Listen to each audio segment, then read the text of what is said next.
Open University Patiala has been established recently, and this is the maiden event of the center.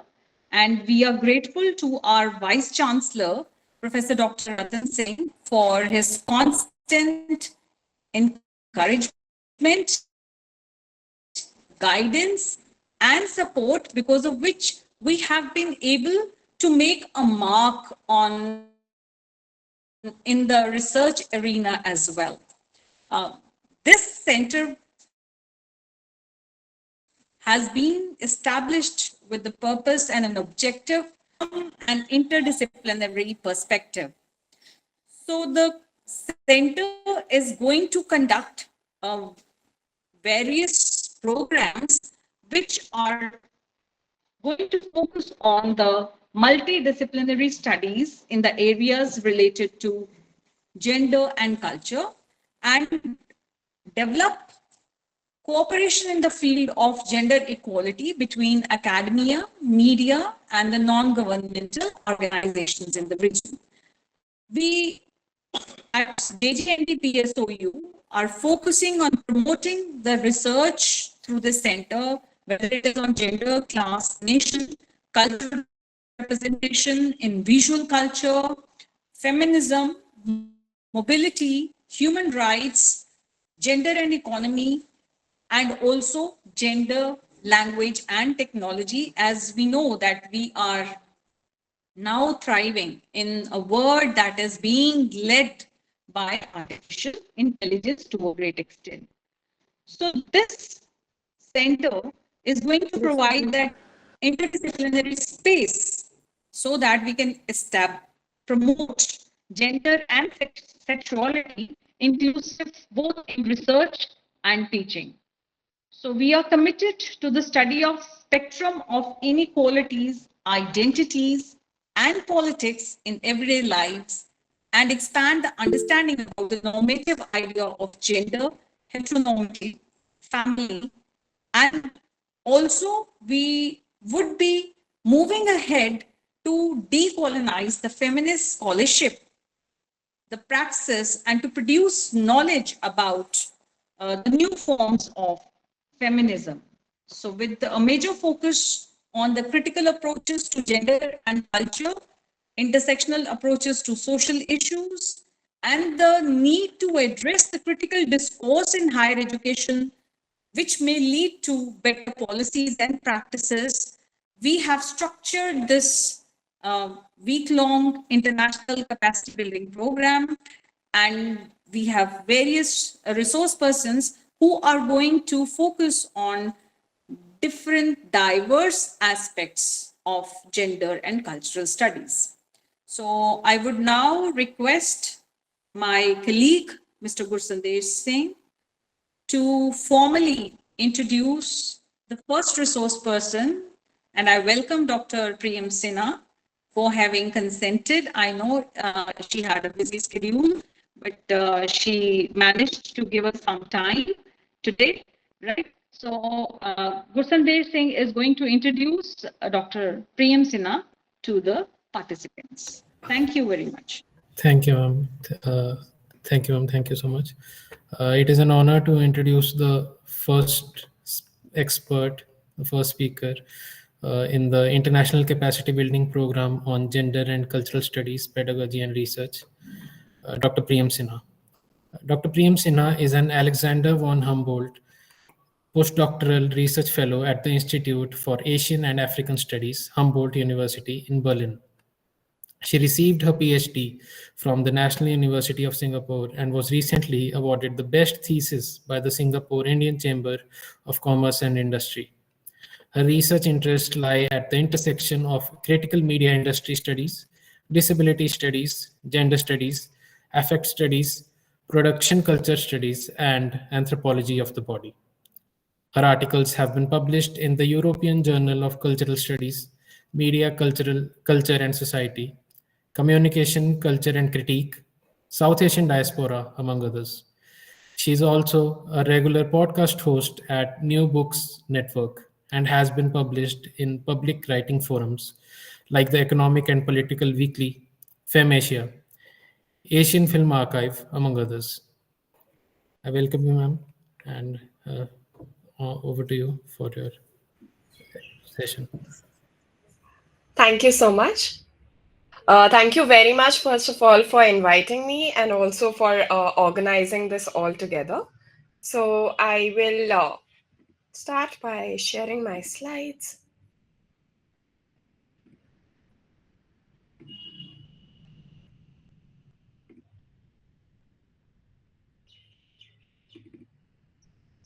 Yeah, so is it visible to all? Okay. So, a very good afternoon to all of you present here.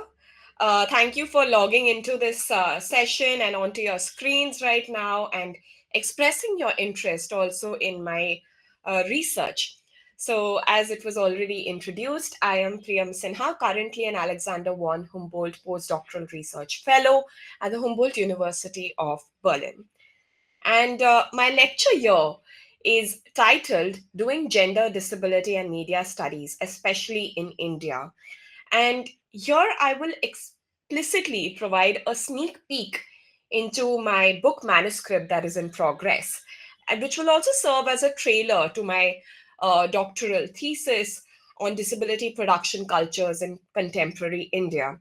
And especially since the focus here is so much on gender and cultural studies, which I'm very, very happy to note because the time when I was doing my master's in women's studies, we would still just have a handful of conversations and public lectures and dialogue on this field. So, the increasing prominence of this field and increasing importance laid out to this field of work makes me even more happier in order to establish what will be the, and I'll conclude with what will be the future of doing gender, disability, and media studies because they're all interdisciplinary and play a key role in shaping how we understand the social sciences and digital humanities. Just pardon me because of the cold. But so the paper that I will be presenting here, as I just mentioned, has been accepted and recently published in the European Journal of Cultural Studies. And that is also to say that here both gender, disability, and media studies are all overlapping, intersecting, and informing each other, which makes it prominent in order to understand that media is not just representation. A lot of labor and gendered work goes into producing what we see as disability on screen.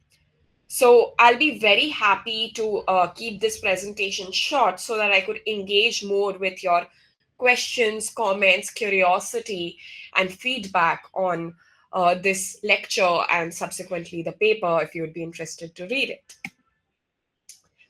So, before I delve into describing what editors do in navigating contemporary Bollywood's media networks to produce disability storylines, character arcs that we see, especially in contemporary Bollywood, here's a brief insight into the sheer diversity of even Indian cinema, which will also help you map out that I'm not trying to say that Bollywood is Indian cinema or Indian cinema is Bollywood.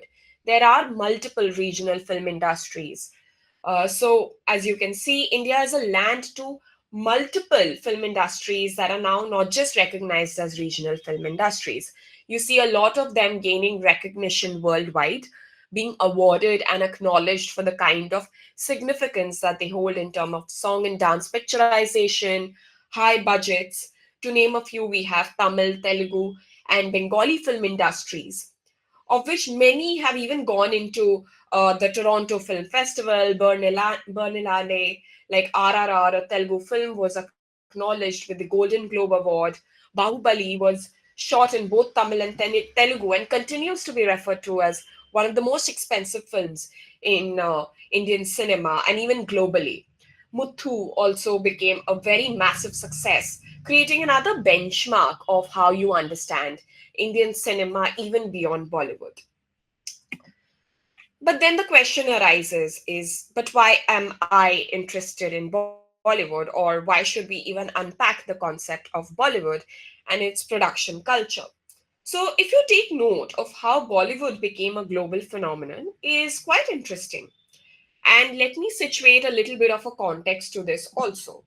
So, maybe in the context of Japan and even China, and I'll not talk about just US, Europe, because that tends to be a usual framework we tend to talk about when we are talking about production cultures. But even when we talk about the significance of Japan, of Bollywood in Japan or even in China, you will see that uh, Three Idiots became massively popular among both Chinese and Japanese audiences too, who increasingly felt its relatability to be a key factor. So even films like Secret Superstar had a very prominent presence among Chinese audiences, and it continues to have so.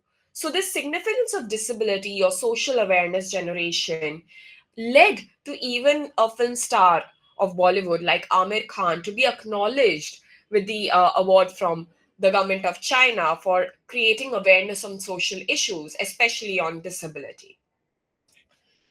But what happens is a flip side of this. So, Bollywood being popularized as the Indian cinema industry also created this idea of India, Indians, and Indianness. And this production culture, audience studies, or even critical media industry scholars like Aswin Punathambekar, we have Tejaswini Ganti, we have many, many scholars like even Ashish Rajadhyaksha, named such a phenomenon as the Bollywoodization of Indian cinema.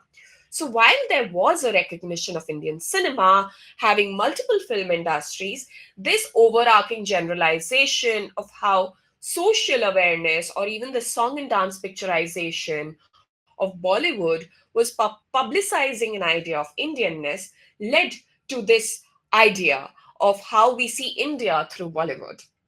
But what prompted me to think through this is this flip side that such a globalized omnipresence of Bollywood in our everyday lives would also create a perception of what goes inside it. What is the idea that it is constructing?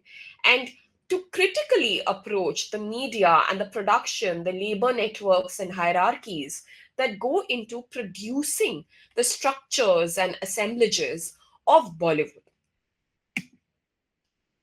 So, as such, it leads to most scholars calling it a masala film genre, right? So now and that translates obviously as a spice mix, leading to its reputation as a film industry that follows a very formulaic notion of film production and active audience culture. By over relying on on-set improvisations,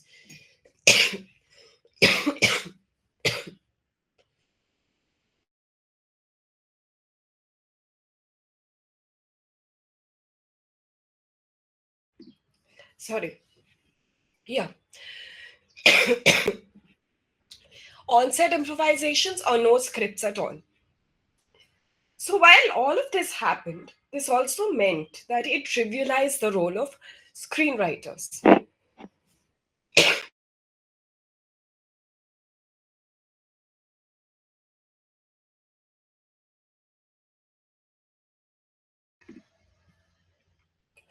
Very sorry about this. Yeah. So while all of this was really the case, we had this immense criticism towards how Bollywood is made through song and dance. The filmmakers are really not putting much thought into it. There are no bound scripts that dictate what happens in Bollywood.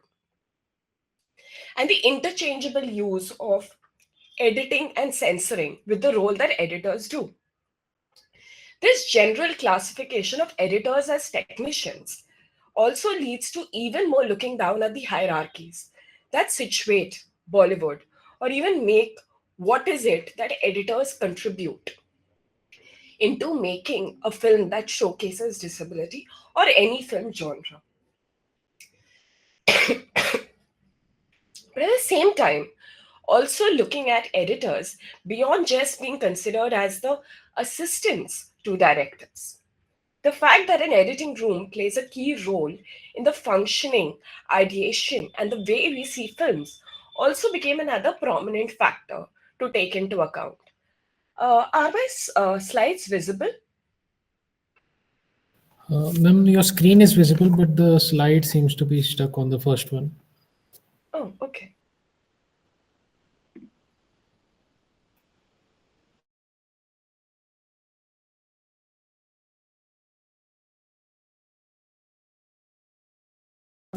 Meanwhile, this is just a reminder to the participants that a feedback form will be shared during the session, and also the videos need to be on so that we can take photographs of the day. And Dr. Priyam, if you wish to take a pause for your vocal rest, we do understand that. We can click a photograph for a while so that it gives you some rest. Could I request everyone to switch on the video so that we can just take a photograph? Mr. Mohanjeet to assist us with this. And also, I hope Samvad is recording the session. Uh, is my slide visible now? Okay. Yes, ma'am. Yeah, so subsequently, what it also led to was these unfair contracts being issued, especially to editors, right? Because there was this understanding that editors are technicians, they're not doing much into the creativity, making, ideation of the film. And this strong hierarchization also led to even more trivialization of behind the scenes, ignoring what is happening in an editing room, looking at it largely as a very functional task that can be done by almost anybody on set.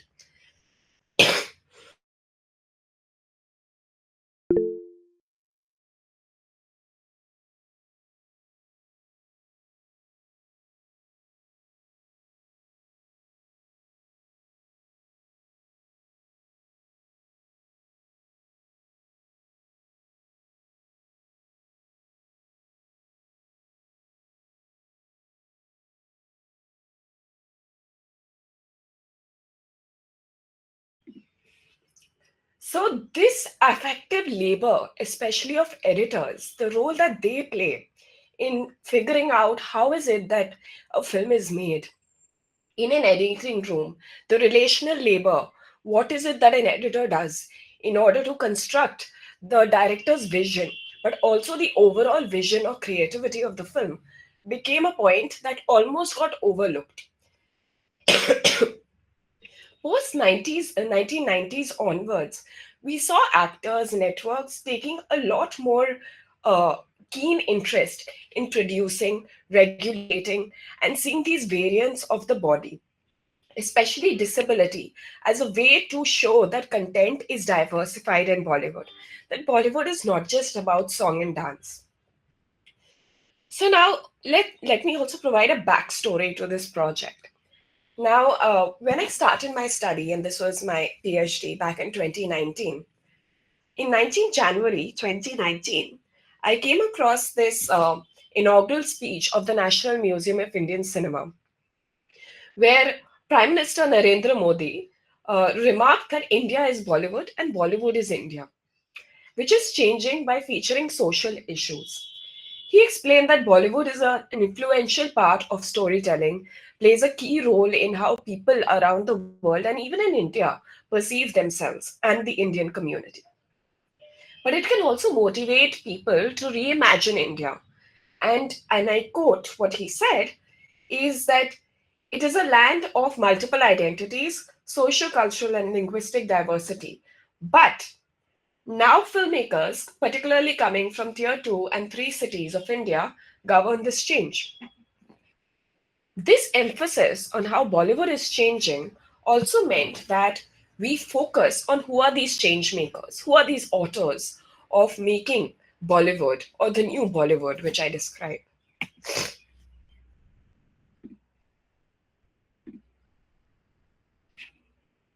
So, in terms of scholarship, I largely relied on Tejaswini Ganti, who's an anthropologist of media, and her book,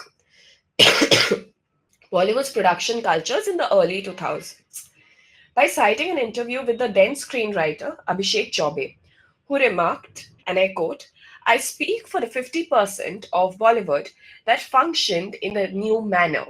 The changing social and class backgrounds of filmmakers also played a role in continue constituting the new Bollywood. And this is particularly very interesting because by the time I interviewed Abhishek Chaubey, which is the same screenwriter, it was after over a decade.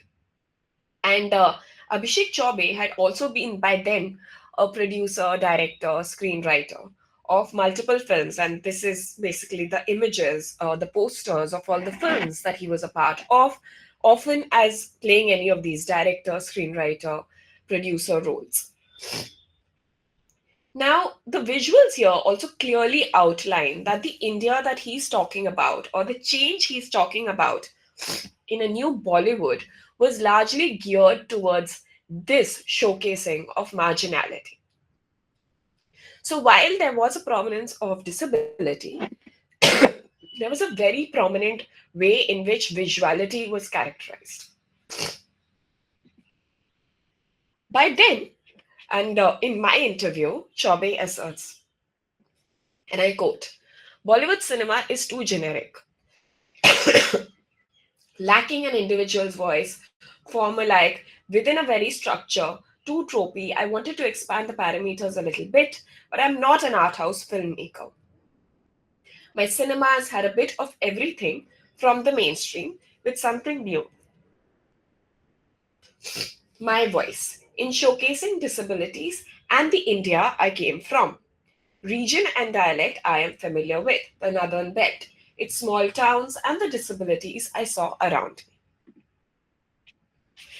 So, while I do say that there is a new Bollywood, we see the showcasing of disability being represented, and it sets the tone for a new Bollywood. What does it really mean? The second concept, quite intrinsic to what I'm talking about in terms of gender and disability, is the fact that I should clarify that disability representation existed even before this culture of a new Bollywood. Back since the 1950s, we had films like Hum Dono, and even earlier, we had films like Khamoshi in the 1990s, Koshish in the 1970s, which showcased very different kinds of disabilities. But what I am talking about is a sudden shift towards the centrality of disability characterization in post 1990s. So, disability studies scholars David Michel and Sharon Snyder call it narrative prosthesis, where disability performances were not limited to being sidekicks of the hero. They were not just the beggars on the streets or the helpless mother on the wheelchair. We also talk about romance, we talk about sexuality, agency, and the ideas of the body. So, in the new Bollywood, we saw contemporary refashioning of disability, the centrality, the way these disabilities previously unheard of, such as cerebral palsy, Asperger's syndrome, multiple sclerosis, were all essentially performed by very mainstream stars like Shah Rukh Khan, Amitabh Bachchan doing a progeria in Pa, Rani Mukherjee, among others. Disability performity gained centrality. The packaging of stars as spectacles had been choreographed, imagined, distributed, stylized in ways that was commodified as the body, that is to be analyzed, that is to be seen, that is to be judged, speculated, circulated. What also became unique is the way disability performances were then cemented in public memory. So you also saw a lot of back and forth between how this was seen as a tool of social awareness generation.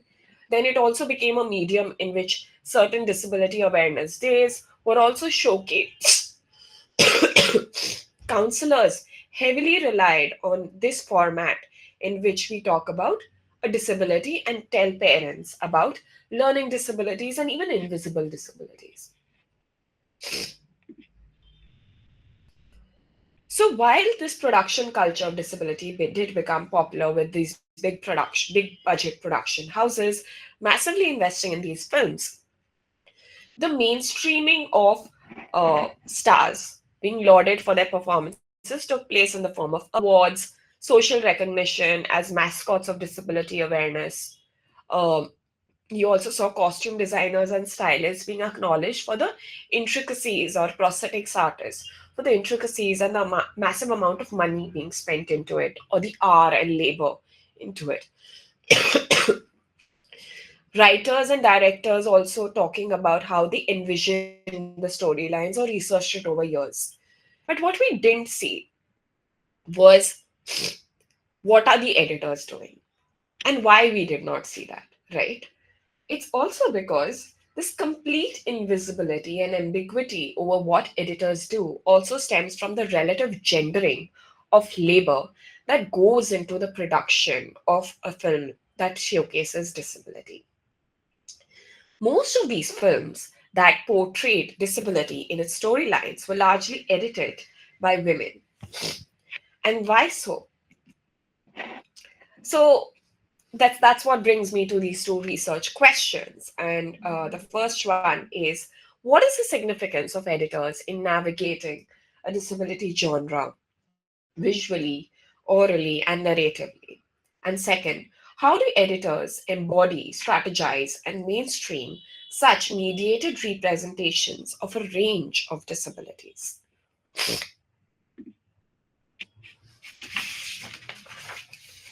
So, the methodology that I used for this study has been trade press literature, ethnographic fieldwork, um, semi structured interviews, which was based on snowball sampling of uh, my recipients. These were conducted largely on Zoom or over via WhatsApp calls.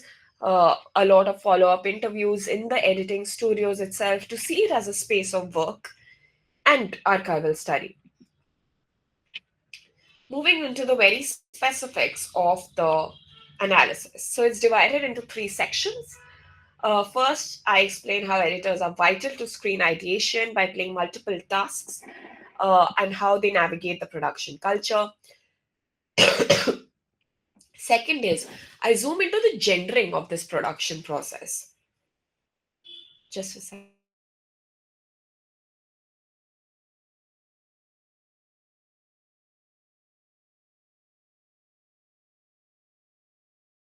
Yeah. I move into the gendering of the production process. And third is, I offer editor centric perspectives in exemplifying that editors play multiple roles in sensing and sense making the affective nuances of a disability film.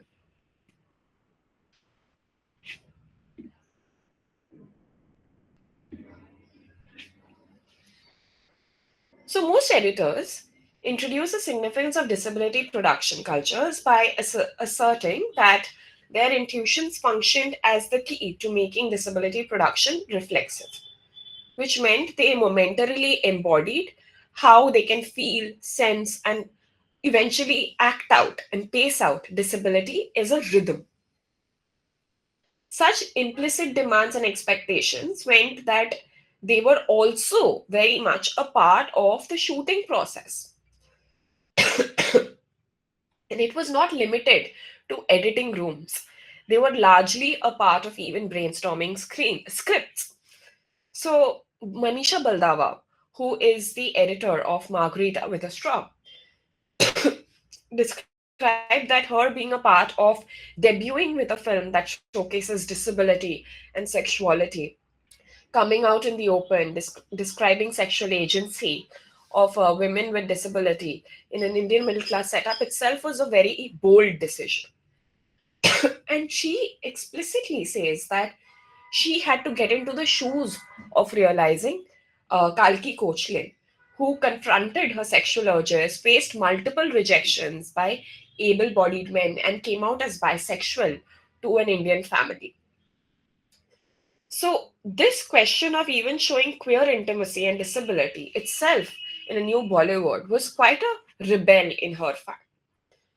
In describing how she went about with this process, and in her words, she quotes, "The feedback I sent for the script's first draft, followed by comments on multiple drafts, and over time being diligently present on the set almost every single day, so I could get a grasp of Kalki's character, her complexities and truth.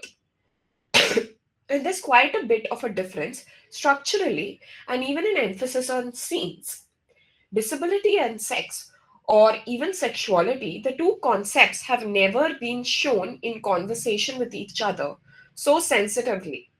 So I had to absolutely get into its skin. Now, while her quote becomes very prominent in saying that the key role that she played, she also described this ambiguity of what editors do, but also the massive amount of intuitiveness based on which an editor is expected to craft out the scene in a way that they do not run the brunt of censorship because they are showing queer intimacy and disability in the same format.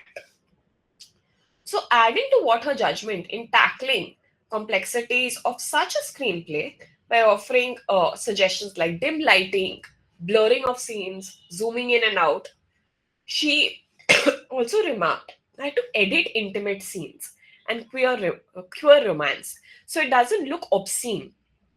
Make sure how the blurs were on point and highlighting looked tasteful for its largely urban liberal audiences that still can't digest and process a woman in a wheelchair having sex with another woman. So she spoke about also this gender disability dimension in terms of her own intuitive understanding. That meant that she had to multiple times go back and forth between what is the way in which she's expected to lay out the format and the scenes and craft a rhythm unique to showcasing disability tastefully while being aware that it is only an urban liberal audience that is going to be coming in order to consume this film. So, moving ahead to another story, on screen you see film editor Aruna Raje Patil. She's one of the first few editors, female editors, also referred to as technician, because she joined the film industry in the 1970s. She clarified that it is almost like editing a film is like nurturing, mothering, stitching together, and rewriting so that it can take very different forms visually, orally, and even how narratively, and from how its screenwriter and director imagined it to be. In such ways, implying that an editor's role becomes fluid, dynamic, and changes in expectations along the processes of disability production. Such preconditions and mandates become more pronounced for editors when disability genres are commercialized as unprecedented and revolutionary. So, this entire pressure of feminized labor became even more prominent because they also internalized that they are most apt for a film showcasing or featuring disability. So, pulling these strands together symbolizes that editors rely on interdependent creative media work and socio-material configurations that makes disability as central to affect production through sonic, visual, and narrative convergences of multimedia industries and diverse ecologies of cultural workers. So Patil was giving me the example of a film she edited, Bhairavi, that released in 1996. In terms of the narrative, it focused on the struggles and ostracization of a blind female singer in a village. While she was ridiculed and name called as unworthy, a burden on aging parents, and finding it extremely difficult to find a suitable match for her. In stating how the edit table was almost like a space where magic happens. She said that editor also introduces newer roles and production cultures like Foley artists. The editor strengthens the sound and orality through which you can actually feel the narrative and the disability, such as the blindness here of the female characterization and the way in which the pathology of showcasing women's disability as a concern, as a burden, as a space stigmatized identity is featured. So she made this point very explicit, and as she notes, I used intercutting shots to show that contrast and place them all in sync along with the music so the difference becomes prominent. Now, while she spoke about all of this, she was very prominent in saying that an editor strengthens the core or the essence of a disability performance by a star or the character actor.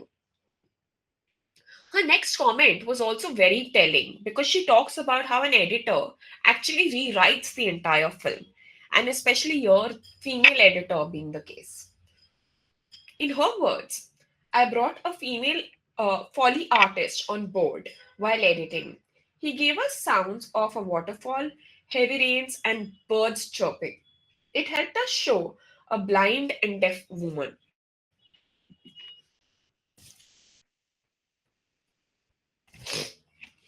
Now, moving on to this very other prominent aspect, which is also of interest to especially understanding this link between gender and disability.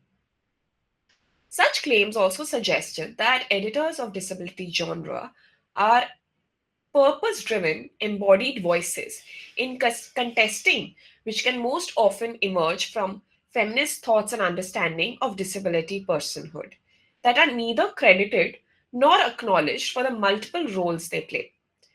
It is perhaps noteworthy that production houses were more inclined to hire female editors.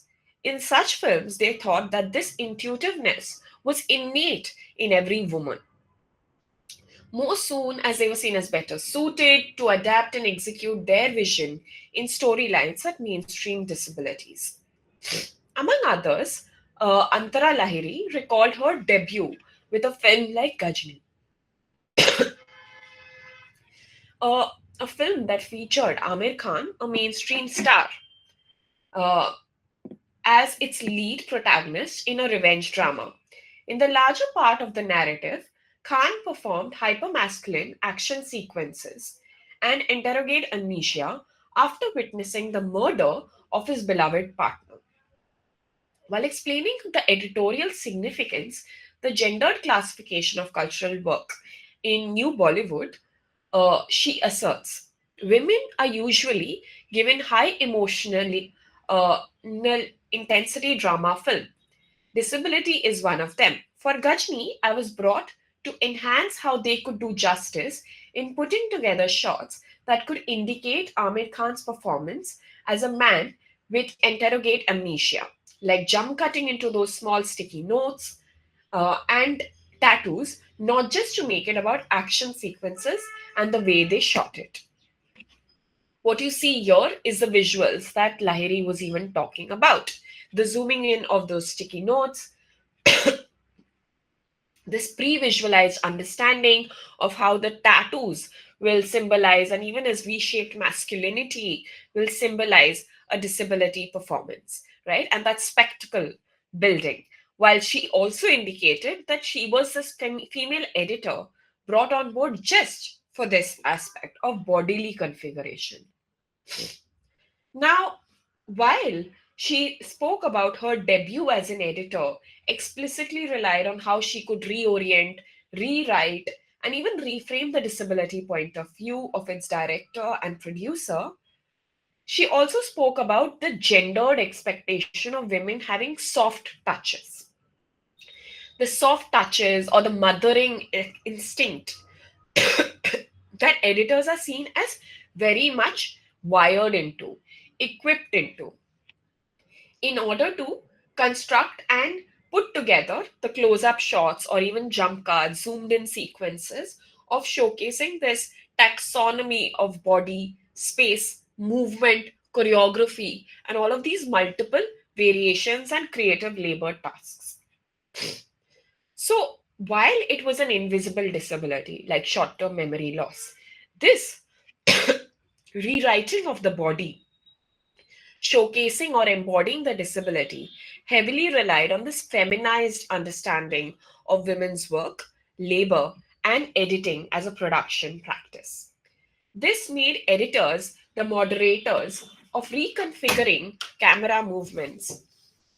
And also, in order to kind of reaffirm this, it meant that nurturing, stitching together, and even putting together unique sense making practices to produce a disability film genre.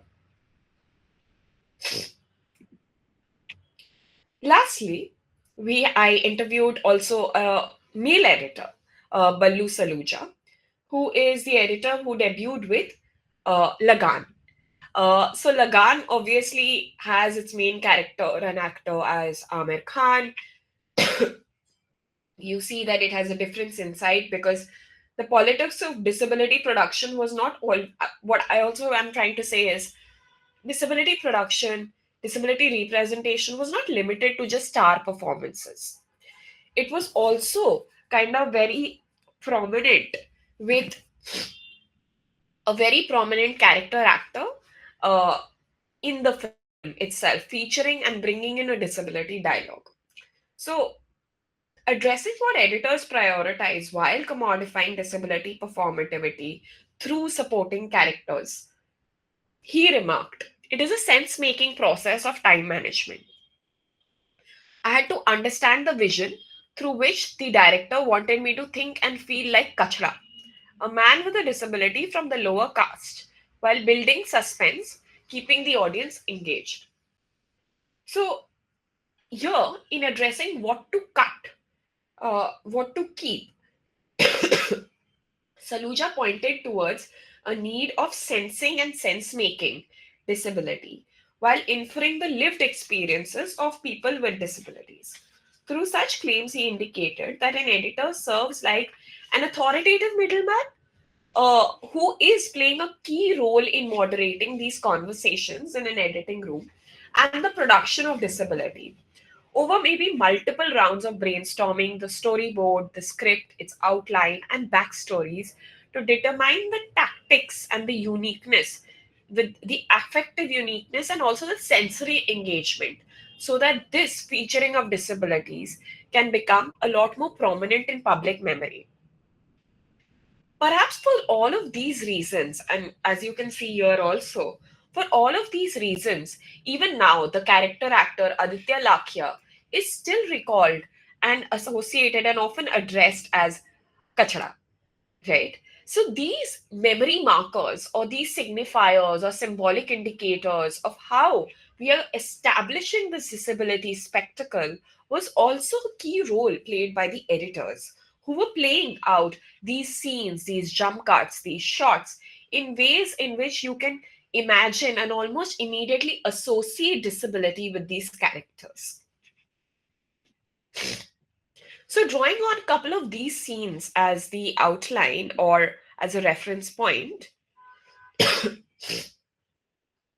Saluja also insisted that even though Lagan's storyline featured anti colonial struggles in a multi character sports film genre, where actually the lead actor is Amir Khan and the film is based in a small town, India, he explicitly attended to the character arc development of Kachra.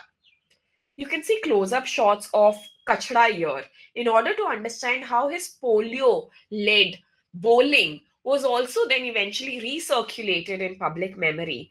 And the editor played a key role in symbolizing that this becomes very typical and unique to the film in characterizing disabilities. So it becomes that critical to note that Kachra was neither the lead character nor the star seen in quintessential and mainstreaming commercializing the film. Hence, such a character arc could be easily dissuaded as a hero's sidekick. However, Saluja was particular in not downplaying the way he showcased the disability or how he reframed and marketed the strategies unique to making Kachra iconic.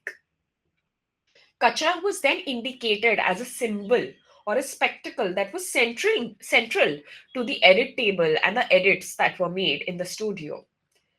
More so, since Kachra's endorsement as a selling point relied on this intersectional status and something that I talk about as the new Bollywood, this intersectional status of poor, lower caste man who was almost seen as an outsider, outlier of the community, and then sudden giftedness of his bowling skills due to his polio became central to what an editor had to take into account in packaging his body.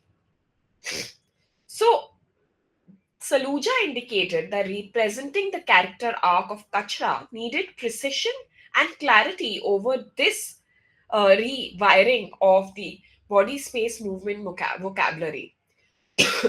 First, he suggested that the director envisioned Kachra's character arc and soon corrected himself by explaining that the crux of it was rewritten on the editing table.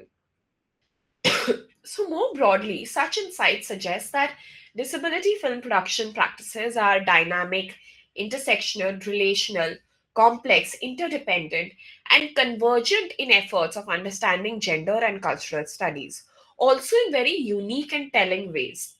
The involvement of editors across various stages of the film's production, and especially of disability production, also tells you that we need to understand the uniqueness of the craft itself. Now, what you see here, and this is something that I was very keen in putting together, is that I considered editing rooms as a very important site of the production of the film and disability. To conclude, this study is a reminder that editors play a quintessential role in moderating affective engagements of various departments of filmmaking, especially to represent disabilities as distinct visually, orally, and narratively. Additionally, it exemplifies the need for attending to many such invisible labor networks that are gendered in the very essence of it in order to understand creative media work and production culture studies. Now, it becomes also important, especially in this forum, in order to understand the future of this field of gender, disability, and media studies in India. So, one can always begin with acknowledging the very crux and essence that we cannot adopt the Euro American models into understanding South Asian media industries. The Global South frameworks play a key role in understanding and theorizing gender, disability, and media studies, and also the interdisciplinary intersection and overlapping of this field. To look into representation and how that also navigates into production cultures. So, while we talk about criticizing what we see on screen, it becomes that important and relevant into understanding what goes behind the scenes. Disability as an affect, genre, and format that is also built over a lot of these underlying gendered identities.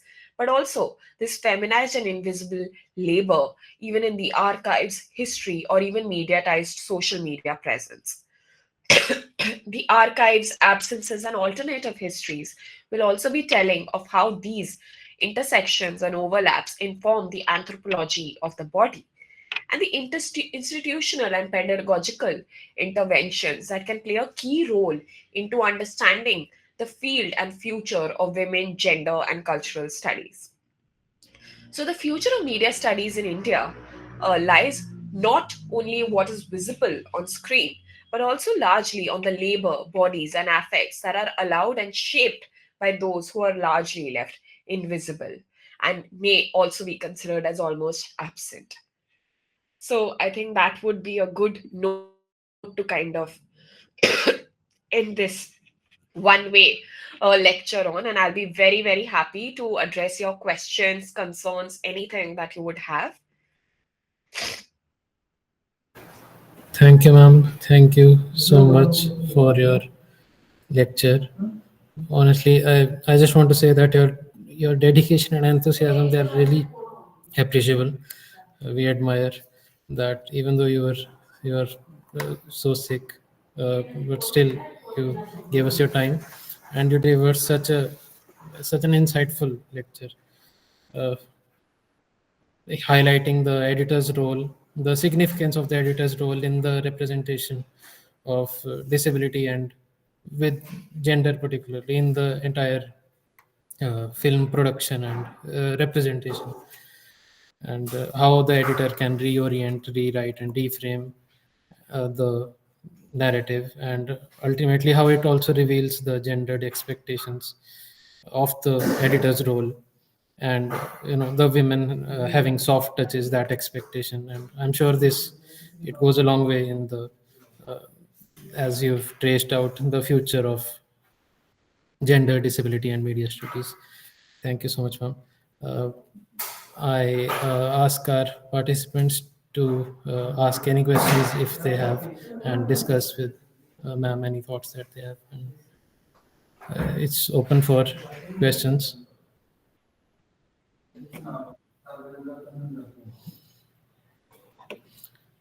Monjit sir has also posted the Google form for feedback, I think. Uh, Participants to fill the form. Yes, okay. So as we have, that was wonderful, Dr. Priyam, and as we have many, faculty members who already might be having research scholars working in this field, they might be teaching courses on gender and cultural studies, right? I think this gives a good opportunity, to explore certain more areas, and a few more, who probably are looking for some research props, might get encouraged to explore the areas. So it would be nice and good, if you could, any one of you, you can just raise your hand, and Gursandesh is keeping an eye, and he will give an opportunity to you. You can unmute and you can directly ask your question, because again, the purpose is that we should come out with something very solid and concrete, instead of a passive participation. It always has to be, an active one, so that we are benefited whatever research areas we are working on. And congratulations to you, Dr. Priyam, for having accomplished on this topic, which again, is something like a road less traveled. Now, many of them, they are getting courageous enough to take this field, but there are many fields still, which many terrains still to be explored. So, any one of you who has a question may please raise hand. Uh, uh, while we wait for the participants to frame their questions, I'd like to ask something, ma'am. As we started the lecture with the talk of India, Indians, and Indianness, is this the whole gendered expectation of from the editor? Uh, Women having soft touches. Is this an Indian thing, like the editors as technicians instead of creatives, and the So, thank you so much for that question, actually, and also it's extremely important to address that. So, while the question of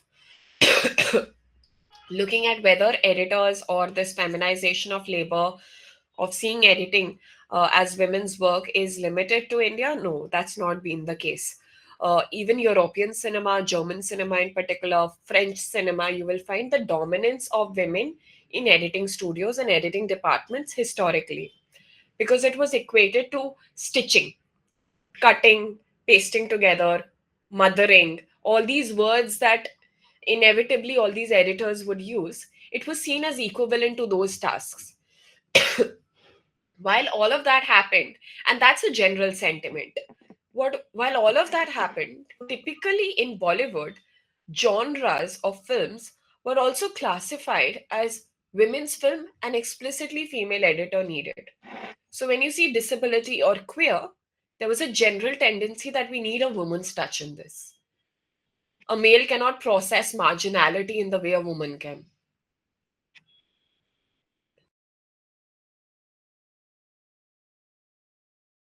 thank you, ma'am. Thank you so much. Uh, Participants, anyone else has any questions? Gursandesh, just keep an eye on the chat box also. If there is a question, you may. Yes, ma'am.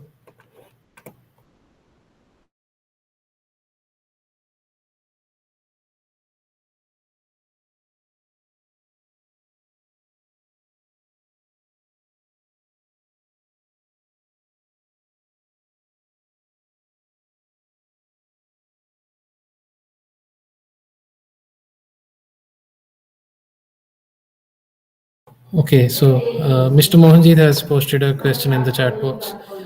Um, how does the intersection of gender and disability influence representation within media production culture? So, while we talk about the fact that it creates a stereotype, it promotes a culture of people almost trivializing and looking at the sadness or pathology, the narrative centeredness of disability, sees them as an outlier. There's also a certain degree of, if we have a mainstream star performing a disability on screen, it also creates a public circulation of disability awareness, which we cannot overlook. uh, as soon as Sare Zameen Par was out, there was a lot more awareness among counselors to explicitly highlight and have counseling sessions with parents to talk about learning disabilities.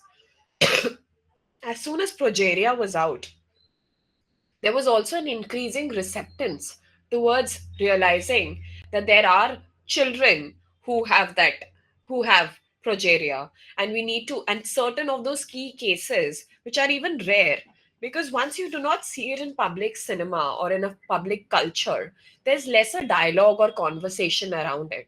So while there is negativity, also there are negative setbacks of it. It creates a stereotype, it almost reduces the body to the disability. This mainstreaming of disability and the dialogue unique to disability as awareness generation through cinema cultures, and such mainstream cinema cultures like Bollywood can also generate a public dialogue on anxiety, mental health concerns that are increasingly becoming prominent because mainstream film industries and big stars are performing them. The same film, if we do not have a big star, there's very unlikely reception or response towards having audience really go consume the film or even sit through an entire film and understand the nuances of the disability that has been researched and portrayed through its storyline and character arc.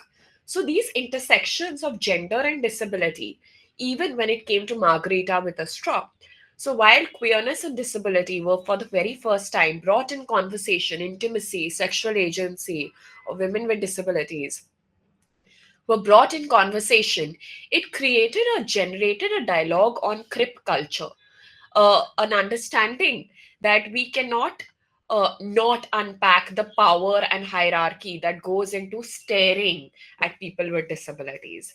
It also went into whether people with disabilities, how let down they feel if they are not gazed at, but they are subjected to stares, right? So these questions also emerged, and for such reasons, a film like Margarita with a Straw, or eventually some other films too, became tools of generating awareness and still continue having a dialogue with the audiences, whether in India or even globally.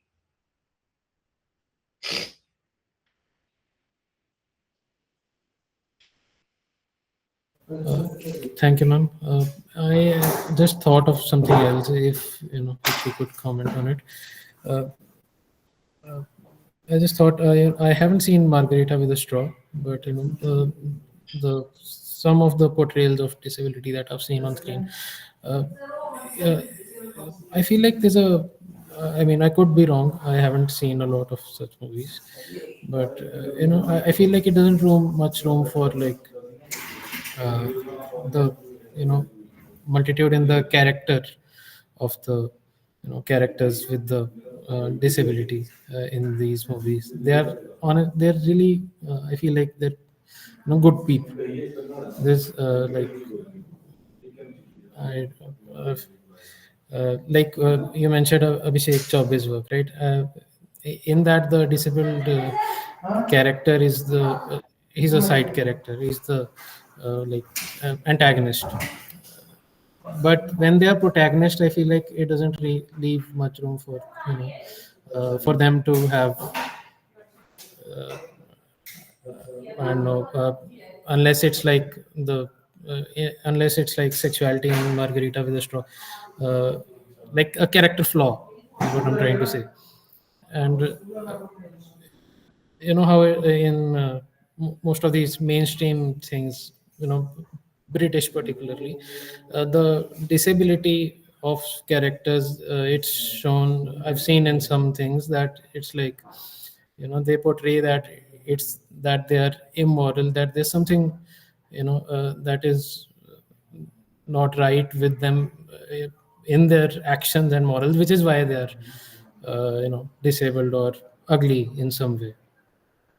So just asking for your thoughts on this. Yeah, so I think your concern also kind of like indicates that a lot of these films also, in a way, stereotypically portray disability as someone who's to be looked down upon, someone who can be negative, seen as an antagonist. So there's a negative association also. And that also actually brings in this concern that has been brought out in the chat box of what is crip theory. So, this usual tendency or generally of seeing disability and sexuality and are incongruent, they can never be in conversation with each other, is something that is increasingly being brought out in mainstream cinema industry also. We are not really dissuading that a person with disability is only the beggar or a helpless mother who's on a wheelchair. We are also seeing people with disabilities such as My Name is Khan. We had Asperger's syndrome being portrayed by Shah Rukh Khan, but he also then got in, was attracted to another woman. He got married. So these ideas of love, lust, gaze, the questions about desirability, the questions about sexual agency in a film like Margarita with a Straw. But what also happens is a certain amount of silence when it comes to a lot of questions on their sexual agency, mostly making them seem like victims or making them seem like helpless, uh, largely dependent, or an antagonist, right? These questions also become very prominent. So there is stereotyping, and that becomes a one needs to flag out that when we talk about representation, one is not only appreciating, one is criticizing the work or the production that goes into it as well. That being said, it still generates a dialogue that was largely invisible or silent, uh, topics that were really not discussed. Because when we look into the 1950s, 60s, the framing of disability was such that this question about that a person with disability is not just falling in love with another woman with a man with a disability is not just falling in love with another woman with a disability. We are seeing the other way around too. We are seeing that a woman with disability is also in a film like Margarita with a Straw cheating. This whole question about sexual agency, but also wanting to feel that I am desirable and I'm worthy of being gazed at and not just trivialized and shunned in the backseat, becomes very prominent in the recent characterization.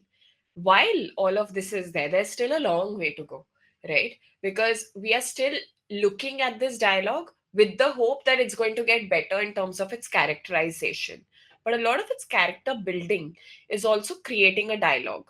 While it is also important to note that these films, and this became a little more prominent even in my interviews, a lot of these disability sexuality films are geared towards catering to an urban, liberal, or a diasporic audience.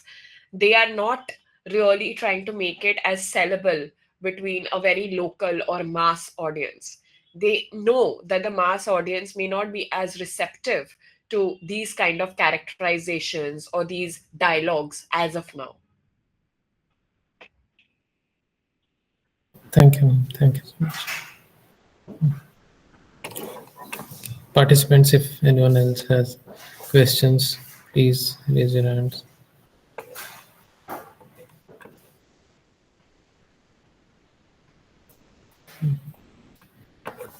Once again, a request to all to switch on your videos so that Please. we can have a photograph. And if we don't have a question, we can call it a day. We are thankful to all the participants. Please kindly switch on your videos so that we can take a photograph again. And also do fill in the Google feedback form which has been shared. This will be shared every day. Thank you. Sorry.